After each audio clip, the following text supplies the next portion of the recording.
내가 안심하고 설치한 홈 CCTV가 사실은 너를 감시하는 또 다른 내 모습을 보여준다면? 이건 내 직장 동료가 혼자 사는 오피스텔에서 겪은 거울 속 반전된 자아의 침공 이야기야.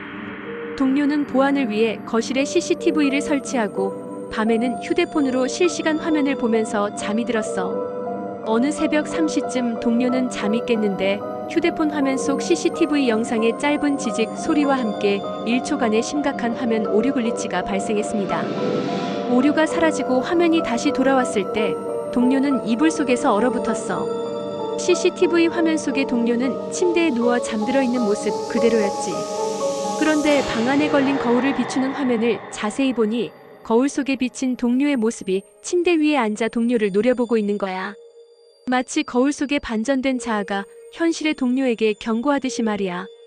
거울 속의 동료는 현실의 동료와 똑같은 옷을 입고 있었지만 얼굴 전체가 붉은 핏물로 범벅이 되어 있었고 눈에서는 검은 액체가 흘러내리고 있었습니다.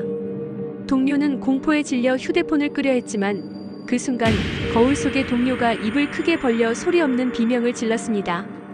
그리고 손가락으로 거울 표면을 벅벅 긁어 피가 섞인 붉은 액체가 거울 표면에 자국을 남겼지. 가장 섬뜩했던 것은 거울 속의 동료가 화면 밖의 현실 세계, 즉 동료가 누워있는 침대를 향해 손짓하고 있었다는 거야.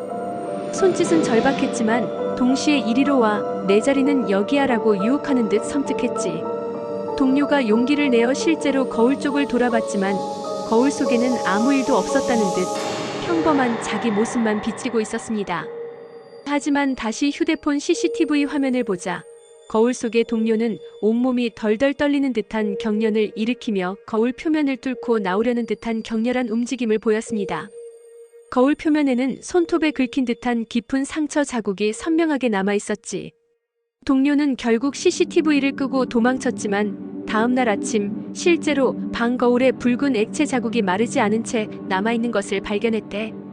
거울 속의 그 잔혹한 자아는 무엇을 원하는 것일까? 그것은 현실의 동료를 거울 속으로 끌어당겨 영원히 자신의 고통을 보게 하려는 것일까?